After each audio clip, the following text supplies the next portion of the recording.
लग्न ठरलं thanks to Marathi matrimony. लग्न म्हणजे मराठी मॅट्रिमनी. विश्वासाची 26 वर्ष. लाखो सुखी दाम्पत्य. डाउनलोड करा मराठी मॅट्रिमनी.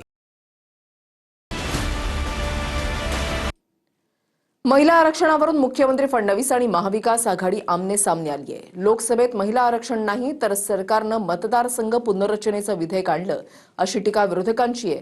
तर मुख्यमंत्र्यांनी विरोधकांवर सिरियल लायर अशी टीका केली आहे. पाहूयात.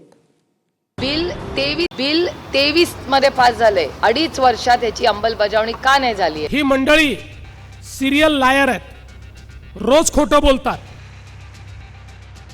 लोकसभेत विरोधकांनी घटना दुरुस्ती विधेयक पाडलं आणि महिला आरक्षणावरून आता 2 दिवसांपासून सुप्रिया सुळे आणि मुख्यमंत्री फडणवीसांमध्ये जुंपली.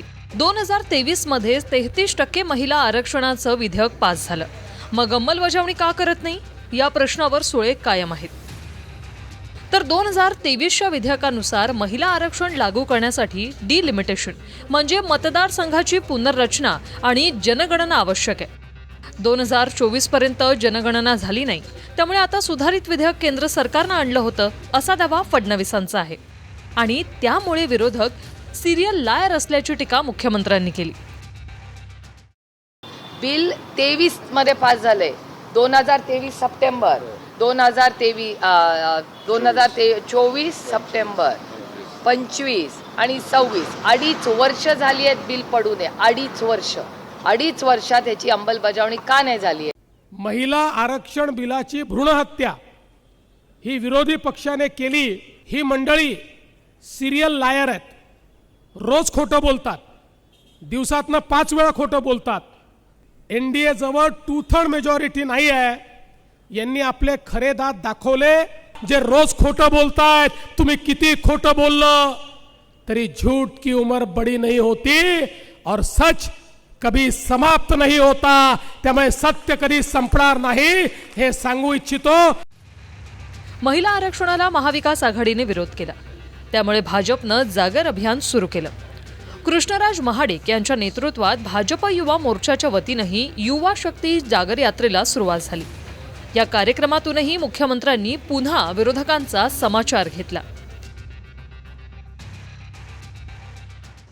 या महिला बिलाच्या आडून हे कसं देशाचे तुकडे करणार होते, देशाची वाट कशी लावणार होते आणि त्याचं कुभांड कसं विरोधी पक्षांनी फोडलं आणि त्याच्यात पराभव कसा त्यांचा केला आणि लोकशाही कशी वाचवली, त्याच्याबद्दल हा रवीश कुमारांचा एक एपिसोड आहे आणि तेच या लोकसत्तेमध्ये लिहिलेलं आहे, सामनामध्ये लिहिलेलं आहे. ज्यावेळेस महिला आरक्षण विधेयक आलं, एकमताने ते पारित झालं, त्यानंतर हे विधेयक कधीपासनं लागू केलं पाहिजे याकरताचं संविधान संशोधन आलं होतं.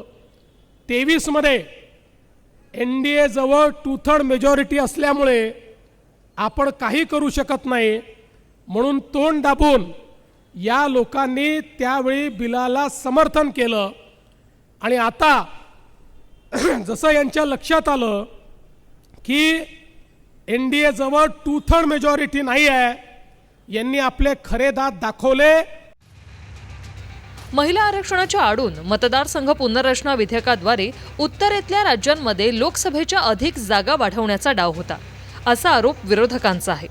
त्यावरून मुख्यमंत्र्यांनी माझ्या स्तरावरील कोणत्याही नेत्यानं चर्चेला यावं असं चॅलेंज दिलं. त्यावरून राजकारण चांगदेव आणि मुक्ताबाईंपर्यंत आलं. ओपन चॅलेंज देतो, ओपन चॅलेंज की माझ्या स्तरातल्या कुठल्याही त्यांच्या नेत्यांनी माझ्यासोबत महिला विधेयकाच्या संदर्भात ओपन डिबेट करा. मी चॅलेंज देतो माझ्या स्तरावरच्या. फडणवीस साहेब, तुमचा स्तर कोणता सांगा मला एकदा. छू म्हटल्याबरोबर चित्रविचित्र आवाज काढून भुंकणाऱ्या लोकांना उत्तर देण्यासाठी पत्रकार परिषद नाही.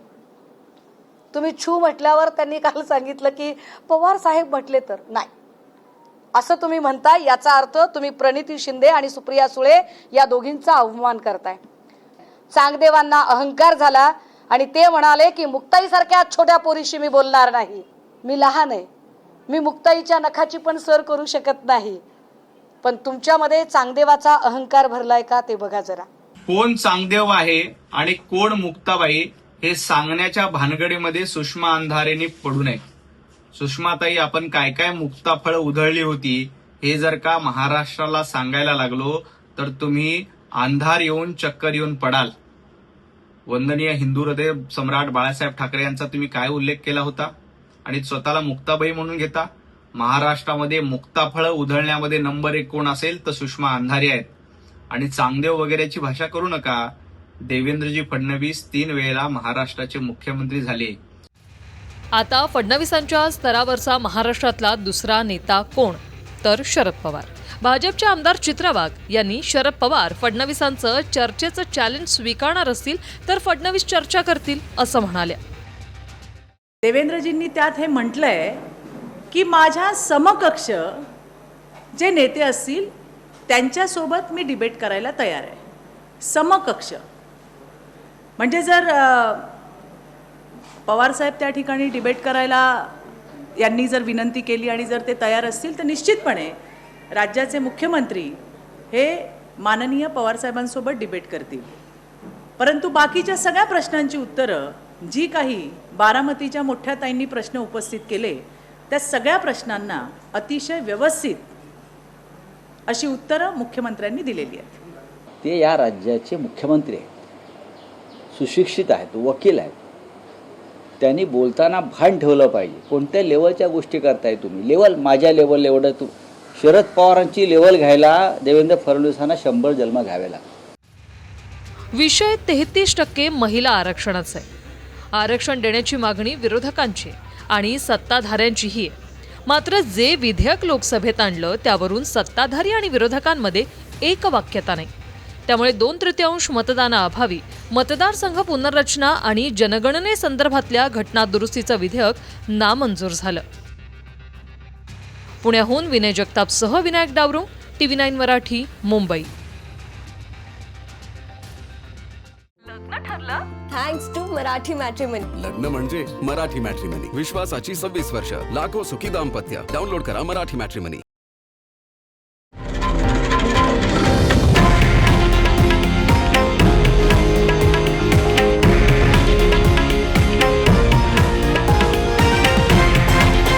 हे आहे देशातील नंबर 1 न्यूज नेटवर्क आणि आपण पाहत आहात TV9 मराठी, एकमेव.